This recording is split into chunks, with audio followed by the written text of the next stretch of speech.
오늘 함께 보실 말씀은 마태복음 6장 9절에서 13절까지 있는 말씀입니다. 마태복음 6장 9절에서 13절까지 있는 말씀입니다.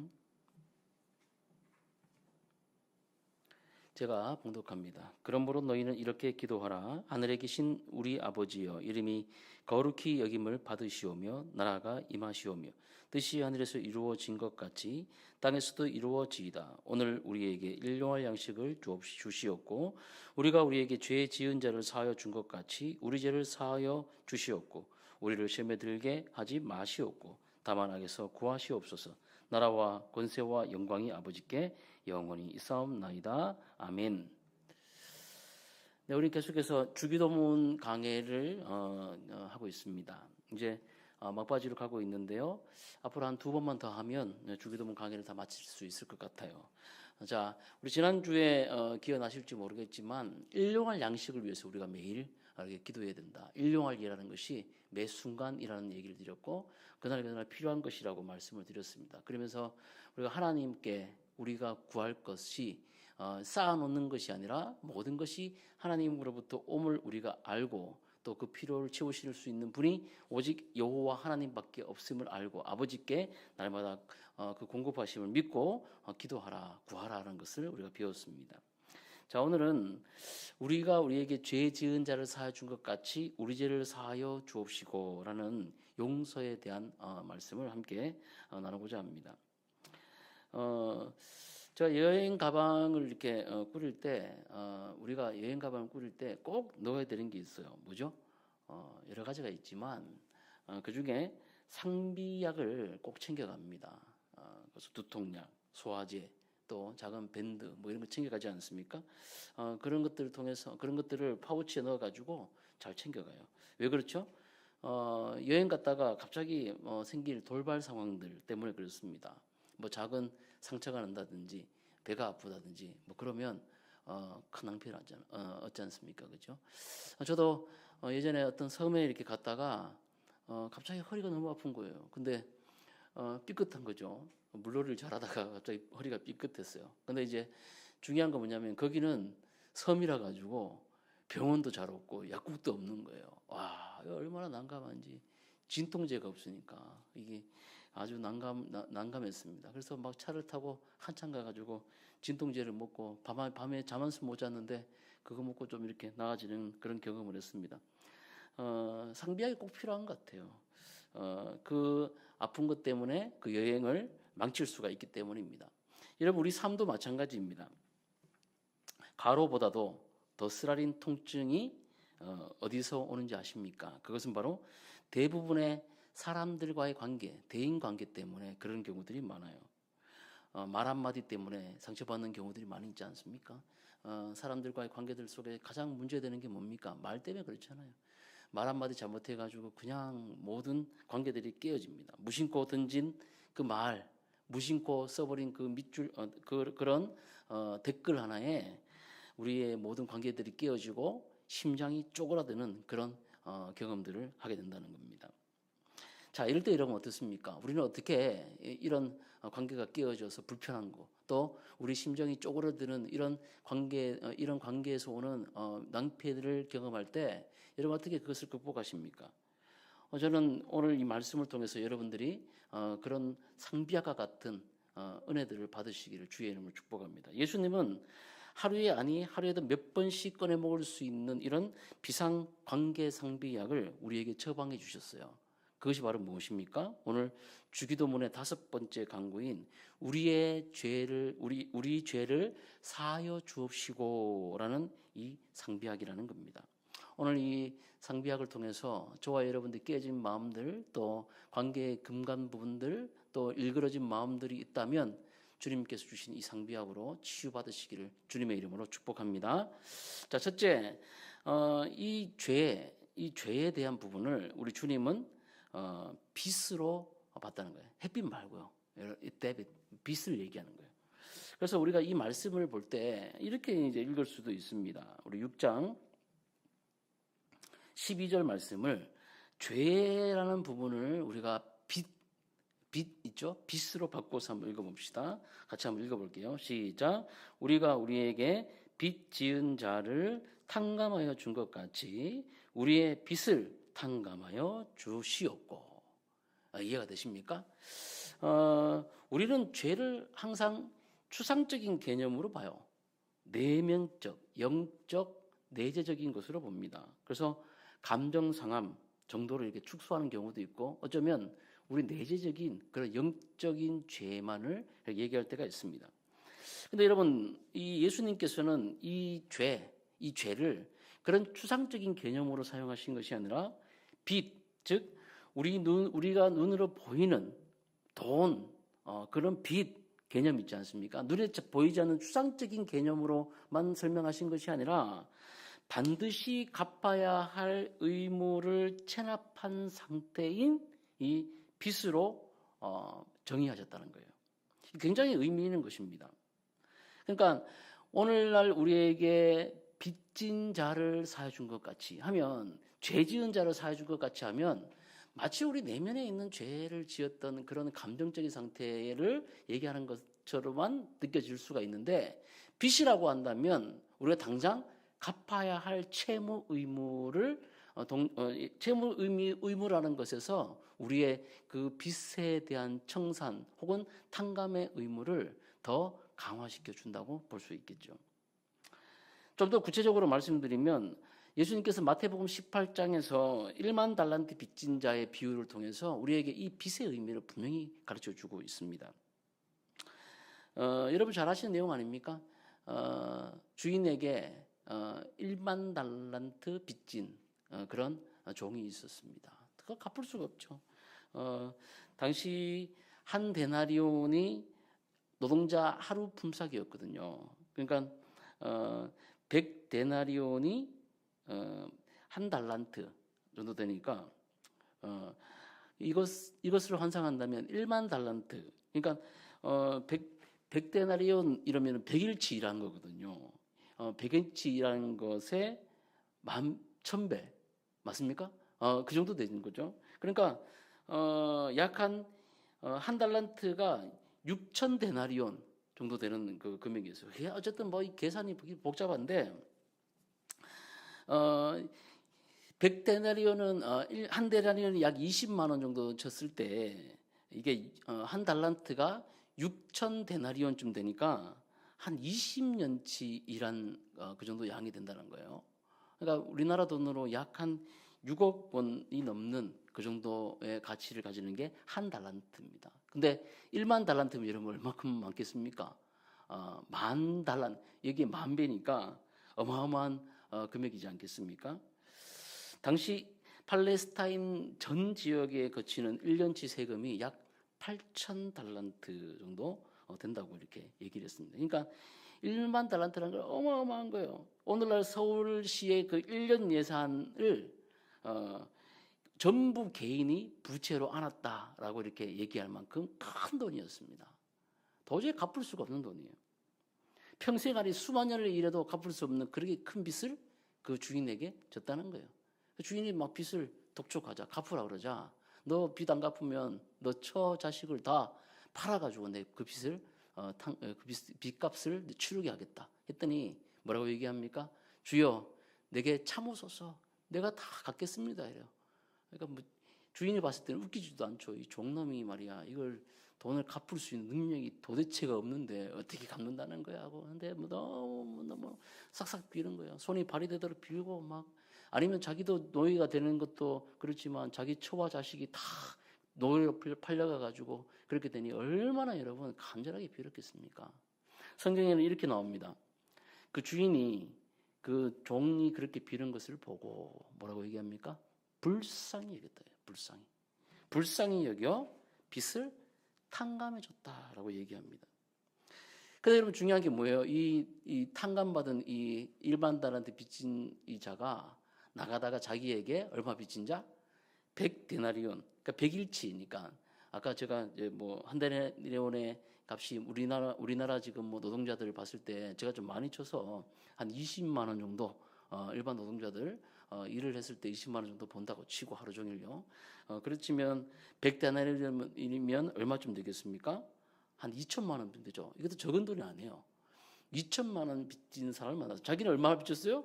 한 6조 넘는 돈을 자기가 탕감받아 놓고 2천만 원 자기에게 빚진 사람을 딱 만난 겁니다. 그런데 어떻게 합니까? 그 사람이 멱살을 잡고 내 2천만 원 갚으라고 막 이렇게 막 하는 거예요. 그러니까 그 사람이 똑같은 말을 합니다. 백데나리온 빚진 자가 이 1만 달란트를 탕감받은 그 종에게 뭐라고 하냐면 내게 참으소서, 참아주십시오. 내가 꼭 갚겠습니다. 이렇게 얘기를 해요. 똑같이 얘기를 합니다. 근데 이 1만 달란트 탕감받은 자가 어떻게 합니까? 참지 않고 그를 멱살을 잡고 옥졸에게 막 끌고 가요. 그러니까 가나로 막 고발하려고 끌고 가니까 이 모습을 누가 봤습니까? 이 사람의 주변에 있던 사람들이 저자는 1만 달란트 탕감받은 자 아니냐? 근데 어떻게 저렇게 할 수가 있어? 이래가지고 누구한테 얘기해요? 1만 달란트를 탕감해줬던 그 주인에게 얘기하니까 어떻게 합니까? 내가 너를 불쌍히 여긴 것처럼 너도 저 사람을 불쌍히 여겨야 하거늘 그렇지 않았다면서 다시 그 빚을 탕감받은 것을 취소해 버렸다는 그런 내용이죠.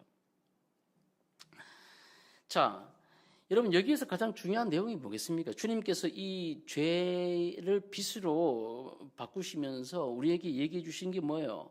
하나님께서 너희를 이 빚을 무조건 갚아야 할 존재들이지만은 너희를 어떻게 했다? 불쌍히 여겨주셨다는 거예요. 불쌍히 여겨주셨다. 그래서 전액을 뭐했다? 탕감하셨다. 이렇게 얘기합니다. 그게 바로 뭡니까? 십자가의 은혜 아니겠어요? 핵심은 뭡니까? 이 십자가가 은혜가 먼저고 행위가 나중이라는 그런 은혜 가운데 복음의 질서 가운데 있지만 그것을 확정하는 가운데 있지만 핵심은 뭐예요? 하나님이 우리를 불쌍히 여기심이잖아요. 하나님께서 우리를 불쌍히 여기심. 그러니까 우리가 뭐 할 것이 아무것도 없지만 이 1만 달란트 빚진 종을 용서해 주는 그 가장 큰 핵심이 뭐예요? 하나님이 그 주인이 그 종을 불쌍히 여겼다. 하나님께서 우리를 불쌍히 여겼다는 이 불쌍히 여기심이 있다는 겁니다. 사랑하는 여러분, 저와 여러분의 어떠함 때문에 하나님이 우리를 용서해 줬다는 게 아니라 바로 하나님의 그러하심, 하나님이 우리를 불쌍히 여겨주심 때문에 우리가 용서받은 줄 믿어야 한다는 것입니다. 그래서 주님께서는 마땅히 갚아야 할 이 빚의 문제를 바로 체납한 우리들에 있는 그 빚의 문제를 하나님께서 불쌍히 여겨주심으로 탕감시켜 주셨다. 그래서 우리가 용서받을 수 있고 또 용서할 수 있는 근거가 된다라고 이렇게 말씀하고 계시다는 거죠. 둘째는 뭡니까? 또 우리 주기도문을 다시 한번 보면 이 문장에서 이렇게 나오죠. 우리가 우리에게 죄 지은 자를 사하여 준 것 같이 나옵니다. 같이라는 말이 나와요. 뭐뭐한 것 같이 뭐뭐하여 주옵시고 뭐뭐한 것 같이라는 이 접속사가 등장하고 있습니다. 여러분 이 접속사는 교환 비율이 아니에요. 그러니까 뭐 우리가 용서를 3번 했으니까 하나님도 우리에게 용서를 3번 해주셔야 됩니다. 뭐 이런 의미 등가의 비율을 얘기하는 그런 교환 비율이 아니라는 겁니다. 마치 우리가 먼저 1리터의 용서를 내뿜어야 하나님이 1리터의 용서의 은혜를 우리에게 주신다라는 그런 산술적인 동기가 아니라는 거예요. 우리가 이것을 잘못 해석하면 우리가 우리에게 죄 지은 자를 사해 준 것이 우리가 마치 어떤 사람을 용서해 주었으니까 하나님도 우리를 용서해 주셔야 됩니다. 이렇게 얘기할 수가 있다는 거죠. 그런데 여러분 바로 직전에 제가 어떻게 설명했습니까? 우리의 이 빚이라는 것은 도저히 갚을 수 없는 빚이라는 거예요. 이 빚을 어떻게 했다? 탕감받았다는 것을 얘기해 주는 거죠. 그러면 이것은 무슨 의미입니까? 등가의 교환 비율이 아니라 같은 동질의 질감이라는 것을 얘기해 주고 있어요. 그런 감정이라는 것을 말씀해 주고 있습니다. 마치 엄마 품에 어린아이를 이렇게 안고 있잖아요. 그럼 아이의 심장 박동 소리, 엄마의 박동 소리가 후짝후짝 이러면서 맞아 들어가는 것처럼 말입니다. 엄마의 호흡과 아기의 호흡이 서로 호흡을 맞추는 것처럼 말이에요. 아이의 젖을 먹일 때 뭐 그렇다고 얘기를 합니다. 어머니의 그 심장 박동 소리를 들으며 아이의 심장 박동이 이렇게 맞춰진다고 얘기해요. 그러니까 하나님이 우리에게 불쌍히 여겨주심으로 우리를 용서의 그 호흡을 불어넣으신 것처럼 하나님의 그 용서의 호흡 속으로 우리를 끌어올려 주신다는 그런 뜻입니다. 말씀이 좀 어렵지 않습니까? 근데 여러분 생각해 보십시오. 우리가 스스로 용서를 한다는 그런 의미가 아니라 우리가 이렇게 용서했으니까 우리 용서해 주십시오라는 것이 아니라 하나님의 용서의 호흡 속에 우리를 들어 주십시오. 우리를 당겨 주십시오. 우리를 그 안으로 들게 해 주십시오. 라고 청원하는 것입니다. 계산적으로는 못합니다. 또 우리의 능력으로는 할 수가 없어요. 그래서 하나님의 용서의 호흡 안에 우리의 호흡이 맞춰지도록 하는 기도가 바로 이 기도라는 것입니다. 여러분 이해되십니까? 그러니까 이 죄라는 것이 빚이라는 거예요. 빚진 자라는 겁니다. 그래서 산술적으로 갚아야 되는 그런 채무가 있지만 하나님께서 우리를 용서해 주셨다는 것이죠. 어떻게? 아무런 우리의 조건과 아무런 우리의 대가가 없이 하나님의 불쌍히 여겨주심으로 스스로가 그것을 용서해 주시는 빚을 다 탕감해 주셨다는 것을 우리에게 말씀하시고 또 그 용서하심의 그 호흡 안에 우리가 그렇게 들어가기를 원하신다는 것이죠. 자, 이런 용서받은 자들, 저와 여러분들 아니겠습니까? 이런 저와 여러분들은 이제 형제를 용서해야 할 의무를 가지고 있다는 것입니다. 여러분, 죄는 미납된 의무이기 때문에 용서는 탕감의 선언이라는 겁니다. 그러니까 용서는 괜찮아, 잊어버려라는 이런 낙관적인 태도가 아니라 빈 문서를 어떻게 찢어버리는 법적인 행위라는 거예요. 골로새서 2장 14절 말씀을 보면 이렇게 나옵니다. 우리를 거스르고 불리하게 하는 법 조문으로 쓴 증거를 지우시고 제하여 버리사 십자가에 못 박으셨느니라. 무슨 말입니까? 그러니까 이 모든 것들은 미납된 의무, 율법적 의무가 있는 상태인데 어떻게 하셨다? 용서, 즉 탕감해 주셨다는 것으로 우리에게 적용시켜 주셨다는 거죠. 그래서 우리에게 적용하면 이렇습니다. 그러니까 이건 단순한 감정의 문제가 아니에요. 내가 너를 용서하겠다라는 그 정도가 아니라 손해가 나고 또 내 것을 마땅히 손해 보며 또 내 감정도 찢기고 피눈물을 흘릴 수밖에 없는 행위 가운데 우리의 탕감이 들어있다는 것을 의미합니다. 하나님께서 예수 그리스도를 우리 가운데 보내주셨을 때 저와 여러분들이 받은 것은 탕감이죠. 그러나 하나님 편에서는 엄청난 손해를 보신 거예요. 모든 것을 다 버리시는 것입니다.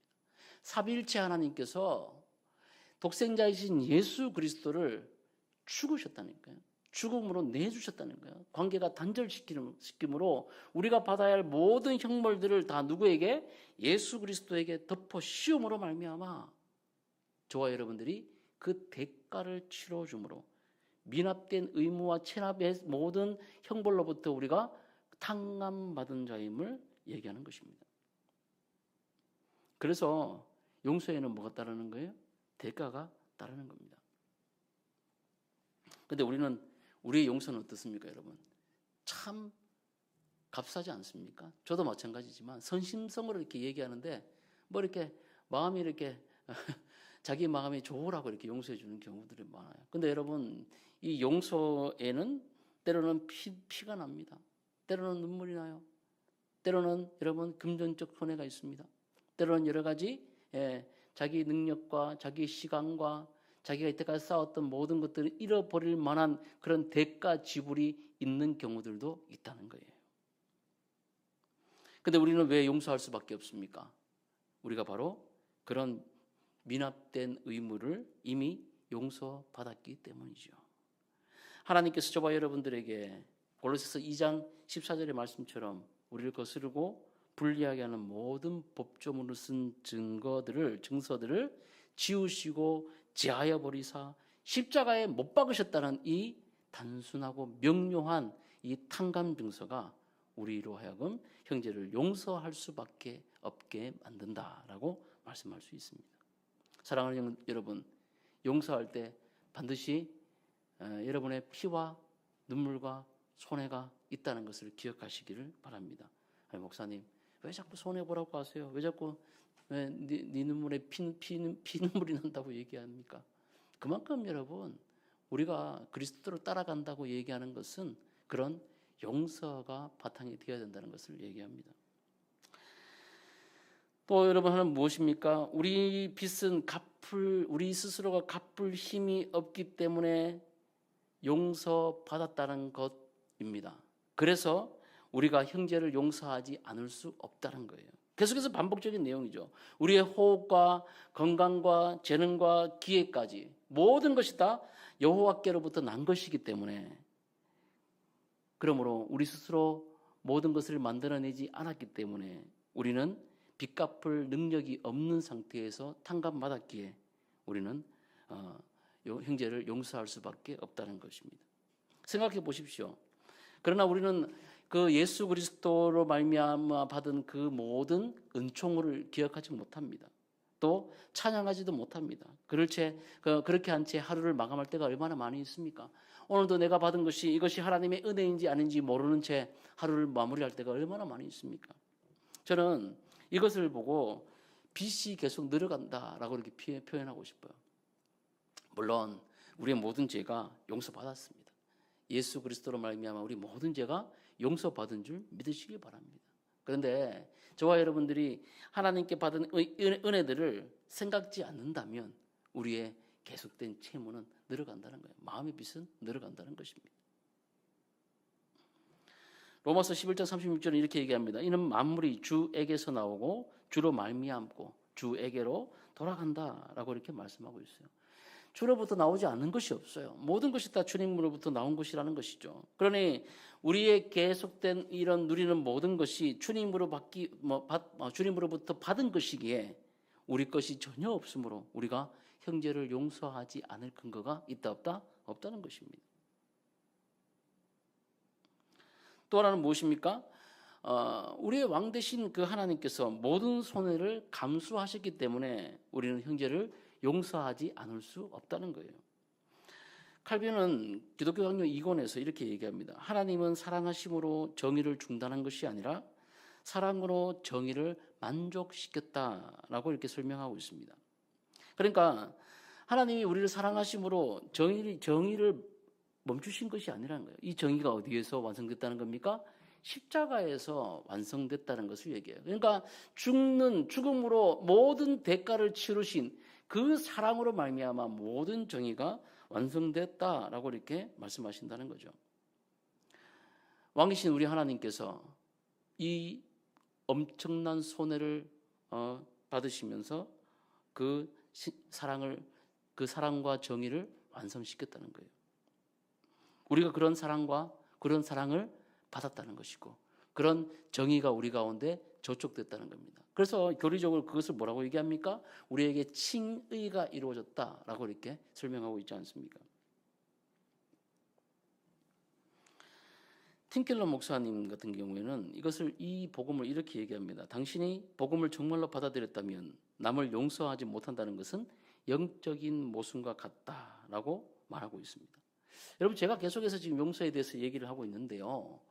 이것을 율법적으로 받지 마시기 바랍니다. 여러분, 복음으로 받으셔야 돼요. 저와 여러분 이미 용서받았기 때문에 용서하는 그 안에, 용서 안에 우리의 용서를 받았음으로 말미암아 다른 사람을 용서할 수밖에 없다는 것을 성경이 우리에게 이 주기도문에서 가르쳐주고 있다는 것이죠.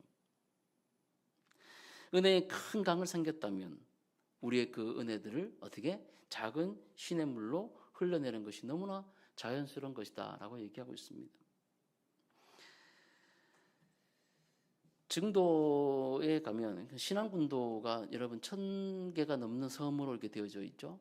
전라남도 신안 쪽에 나오는 그런 섬입니다. 거기에 이제 저도 증도를 여러 번 간 경험이 있는데 그 증도에 임자도라는 곳이 있어요. 임자도. 그러니까 뭐 앞에도 또 임자도, 자은도 뭐 이런 섬들이 있어요. 증도 이런 섬들이 있습니다. 근데 많은 섬들 가운데 임자도라는 그런 섬이 있습니다. 우리나라가 6.25가 터지면서 공산군들이 막 밀려 내려오죠. 이제 6월 됐으니까 이제 또 한참 그런 얘기들이 많이 나올 수 있는데 전쟁이 나면 안 돼요. 이런 모양으로. 어쨌든 그 6.25 때 공산군이 막 밀려 내려오면서 신안군도 어디입니까? 저 남쪽까지 막 가잖아요. 그도 그럴 것이 막 엎치락뒤치락 하지만 뭐 거의 뭐 3개월 안에 낙동강 전선을 빼고 뭐 다 대한민국이 먹힌 상황 아니겠습니까? 그때도 이 섬이지만은 그쪽까지 공산 군들이 이제 밀려 내려가게 된 거예요. 이 앞에도에 예배드리던 이 이제 거기 이판일 장로님, 이인재 아들 집사님이었거든요. 이들 가정까지도 그 교회에 이 공산군이 덮칩니다. 그래서 한 번은 이 이판일 장로님이 이제 목포로 압송돼 가지고 여러 가지 이제 고문을 받으시고 하는 도중에 그 사이에 이제 공산군들이 다시 이제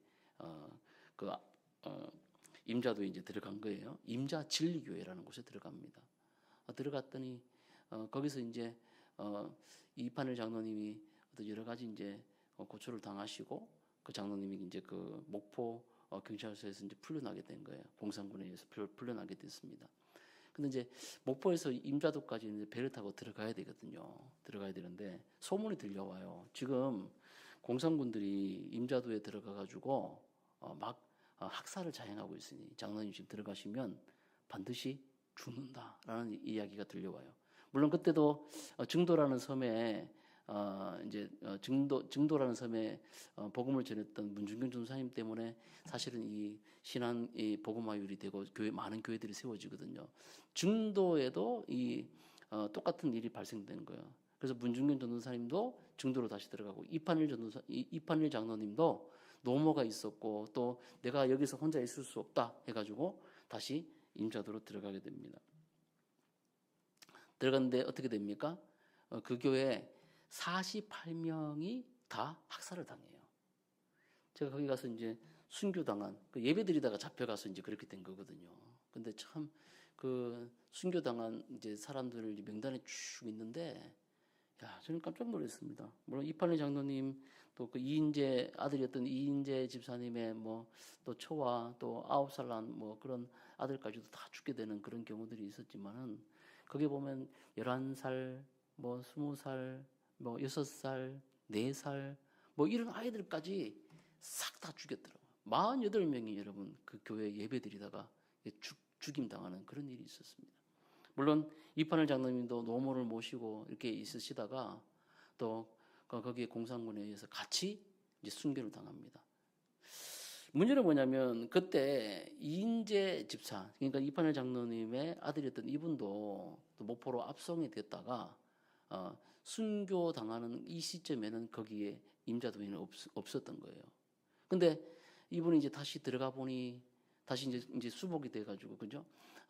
국군이 밀고 들어와서 이인재 집사님과 함께 이제 국군이 들어갔을 때 자기 아버지하고 또 처참하게 죽은 그 임자 진리교회 성도들이 모래사장에 막 있는 거예요. 근데 이제 공산군들이 다 퇴각하지 못하고 잡힌 사람도 있고 또 여러분 분명히 아셔야 되는 게 뭐냐면 이 공산 세력이 들어왔을 때에 마을에 학살이 일어납니다. 서로 막 죽이는 거예요. 예. 뭐 지주로 있었던 뭐 어쨌든 소장농이었던 서로가 막 서로 죽이는 그런 일들이 있었죠. 완장을 차고 막 그런 일들이 있었던 거죠. 중요한 것은 이 이인재 집사님에게 당시 국군들이 그 모든 자기 아버지와 또 자기 마을에 있던 교회의 사람들을 죽였던 그 공산 세력들 또 마을에 협조했던 사람들을 처형할 수 있는 권한을 주었습니다. 근데 어떻게 했습니까?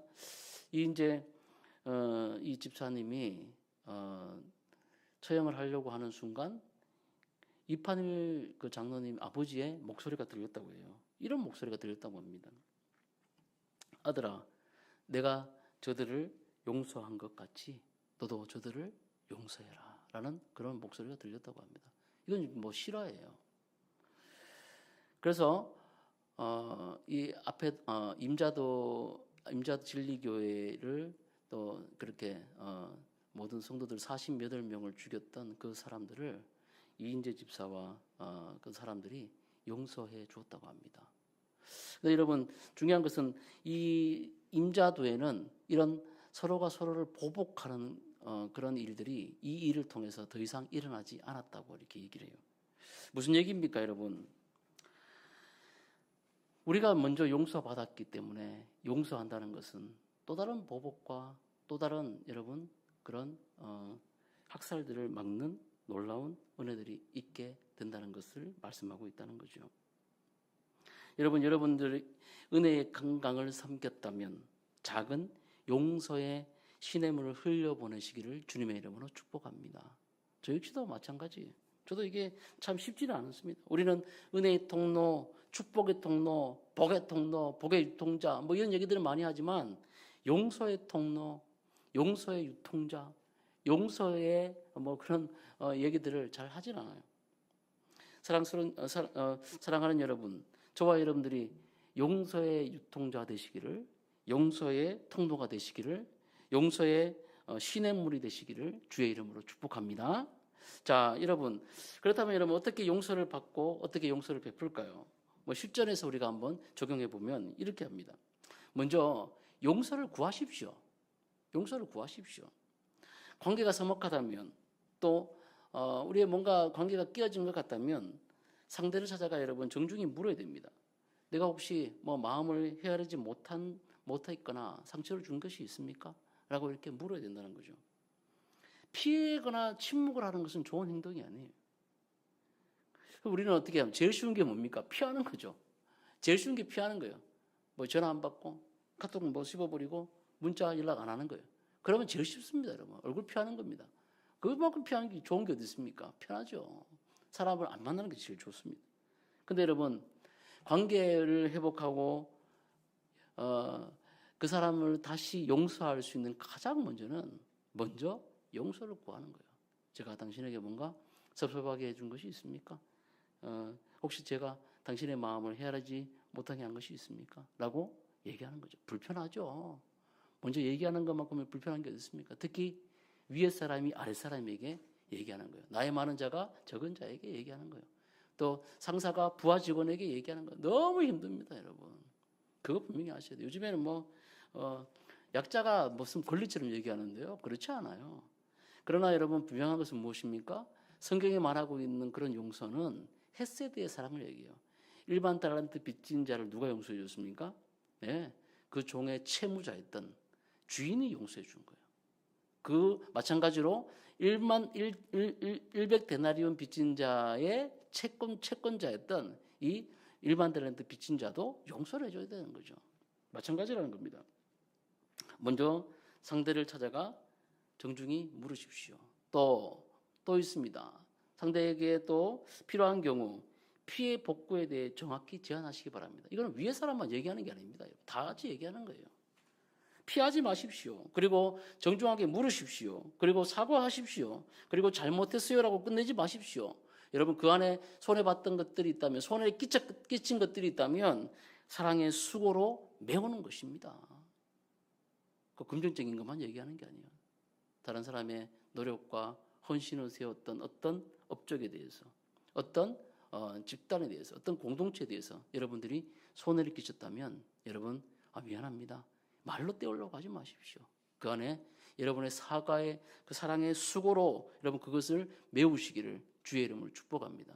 여러분 성경에도요 잘못한 것이 있다면 어떻게 합니까?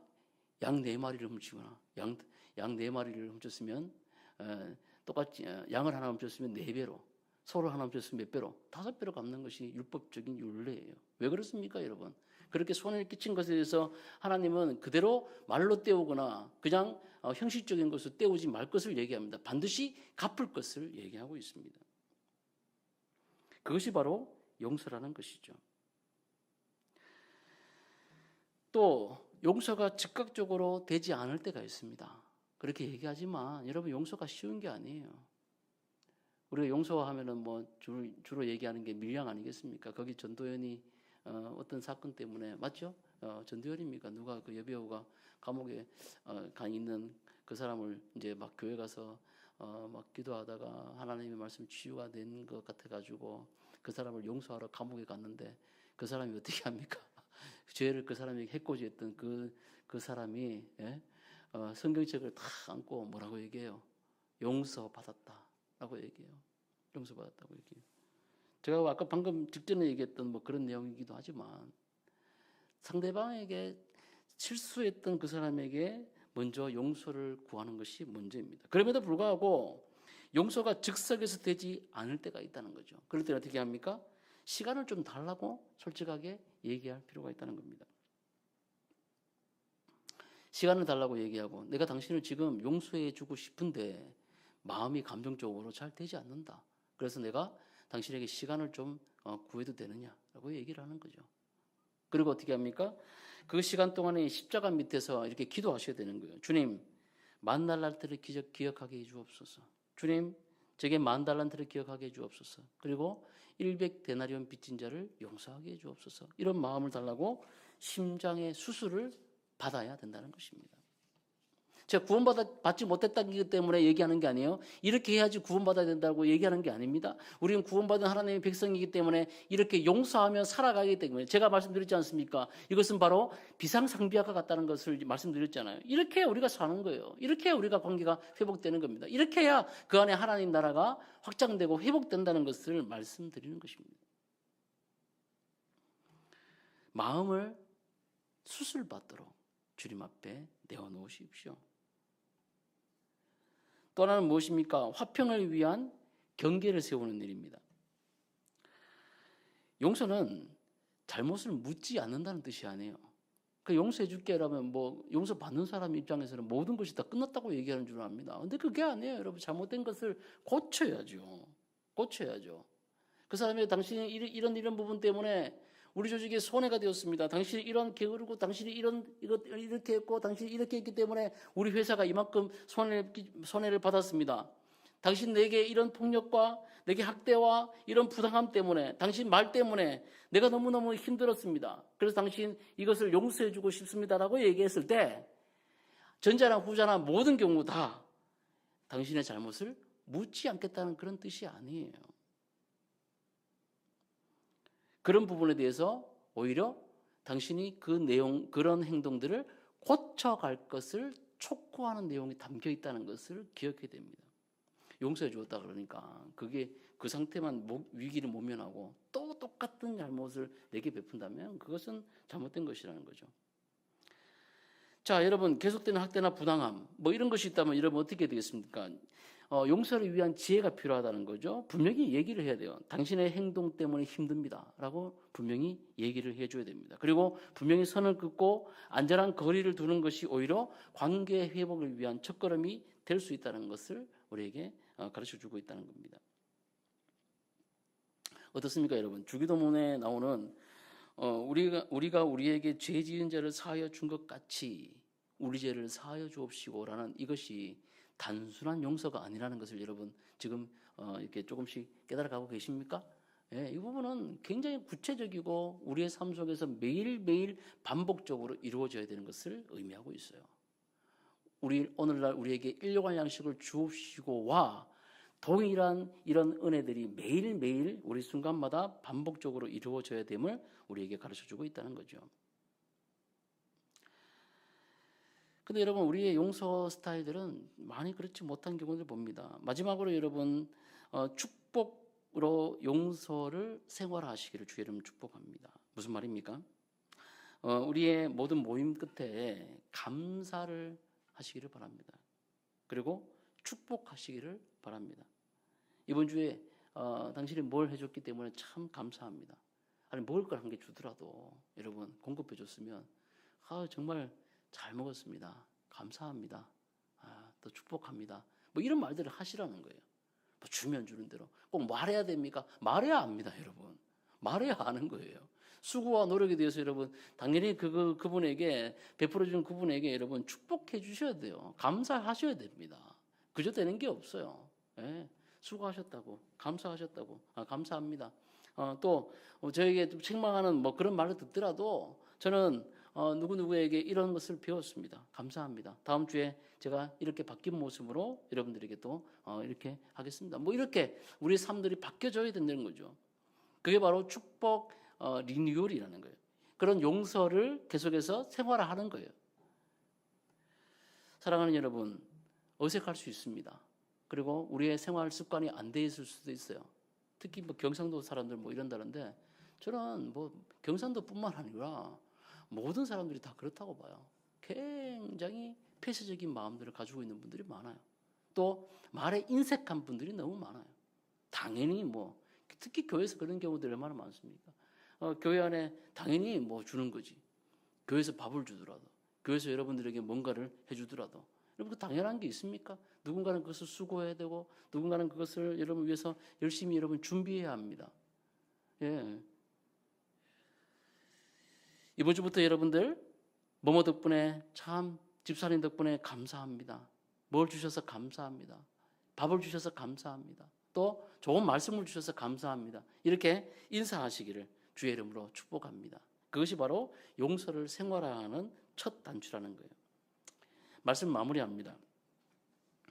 여러분, 용서를 왜 해야 됩니까? 용서를 왜 해야 됩니까? 그것은 용서하지 못하면 내가 지은 감옥에 내가 갇히는 거예요. 여러분들이 만든 그 감옥에 내가 갇히는 거예요. 그러니까 용서를 해달라고 하는, 용서하라고 하는 주님의 명령과 이렇게 기도하라고 가르쳐 주신 이 용서는 첫째로는 누구를 위한 기도입니까? 나를 위한 기도라는 것을 여러분 잊지 마십시오. 용서하지 못하는 여러분 그분들은 마음속에 꽉 응어리를 가지고 있어요. 얼마나 여러분 답답하고 돌덩이 같은 여러분 가시 같은 것이 마음속에 가득한지 모릅니다. 그러나 주님은 이미 1만 달란트 탕감의 확정서에 도장을 찍으신 줄 믿으십시오. 주님께서 우리를 모두 용서해 주셨다는 것을 여러분 믿으십시오. 그러니 이제는 우리 차례라는 거예요. 주님께서 이미 용서해 주셨으니 저와 여러분들 또한 100데나리온 빚진 그 빚문서를 찢으시기를 주의 이름으로 축복합니다. 그럴 때 여러분에게 참된 자유가 임하게 되는 것입니다. 여러분 그럴 때 여러분들에게 참된 행복이 찾아가는 것입니다. 그 빚문서를 찢어버릴 때 여러분에게 참된 은혜가 여러분에게 임하게 되는 것입니다. 사랑하는 여러분, 주기도문을 외우며 습관처럼 죄를 사하여 주옵시고 라고 지나치지 마십시오. 이 문장은 관계의 상비약이고 동시에 하나님 나라 백성의 호흡 연습입니다. 오늘 밤 가족에게 그리고 직장 동료에게 그리고 여러분 스스로에게 축복하십시오.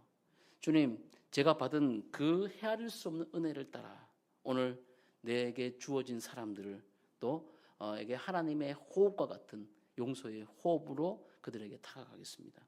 그들에게 용서의 강을 시냇물을 흘려 보내겠습니다. 용서를 유통하겠습니다. 라고 여러분 기도하시기 바랍니다. 용서의 강이 흐르는 그런 공동체, 우리나라도 좀 그 필요하지 않습니까? 용서의 강이 흐르는 그런 나라, 그것이 바로 천국입니다. 그리고 우리 주님이 다스리는 나라가 된다는 것이죠.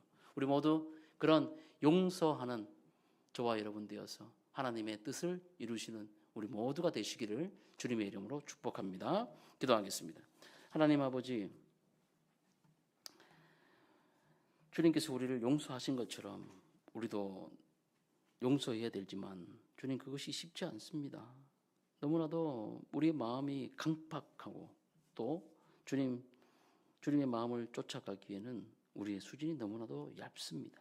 주님, 우리의 연약함을 주님 아시고 우리가 하나님의 용서의 호흡에 우리의 호흡을 맞추게 하시고 주님의 용서하시는 그 심장 소리에 우리의 소리들을 맞출 수 있도록 역사하여 주옵소서.